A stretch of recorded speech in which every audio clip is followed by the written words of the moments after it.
Bobek. Hej, Juri, čau. Ugani, kaj sem ti prinesla? PlayStation, a? Ne? Kamero?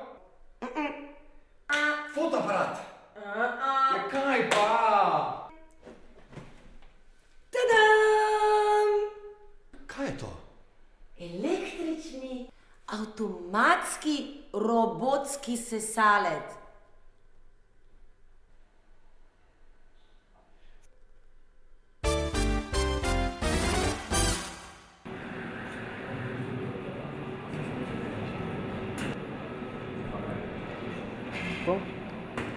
Tehnik mehatronike je mlajši poklic, izobraževanje za ta poklic je na šolskem centru Celje, srednji šoli za mehatroniko, strojništvo in medije začelo izvajati leta 2006. Drugače pa je izraz mehatronika nekoliko starejši in sega nekje 40 let nazaj, ko se je pojavila neka nova tehnična smer, se pravi finomehanike in pa strojništva. Tako lahko rečemo, da je mehatronika zlitje strojništva, elektrotehnike, informatike in računalniške kontrole.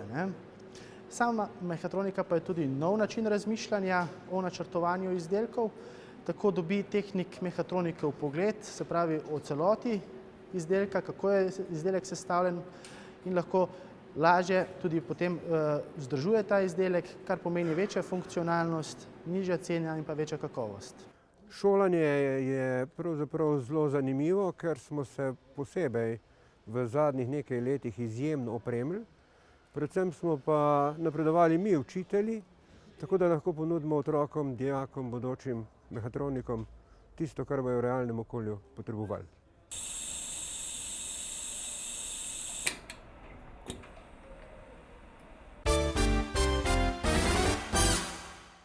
Kaj te je spodbudilo, da si izbral ta poklic?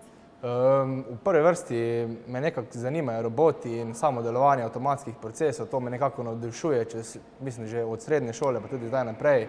Nekako me je to prevzelo že na prvem informativnem dnevu tu na tej šoli, tako da od tega se mislim, da ne bom več ločil. Kaj pa je recimo tebi najbolj všeč v tem poklicu? Čim najbolj uživaš?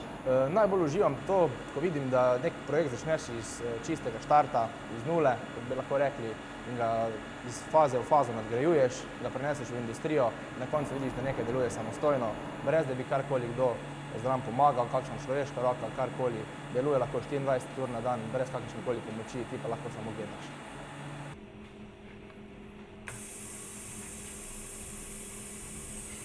Kdo se lahko vpiše na visokošolsko strokovno šolo smer mehatronika?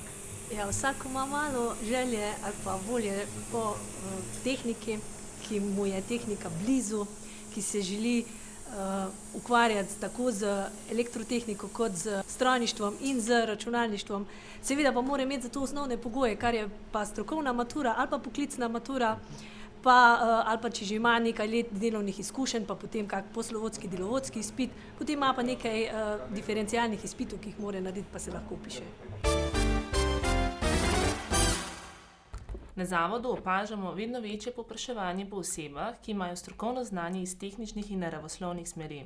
Sem lahko uvrstimo tudi mehatronike, ki združujejo znanje strojništva, informatike in elektrotehnike.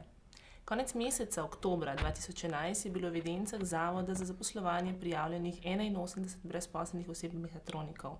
V prvih 10 mesecih letošnjega leta pa je bilo objavljeno približno 140 prostih delovnih mest za omenjeni poklic.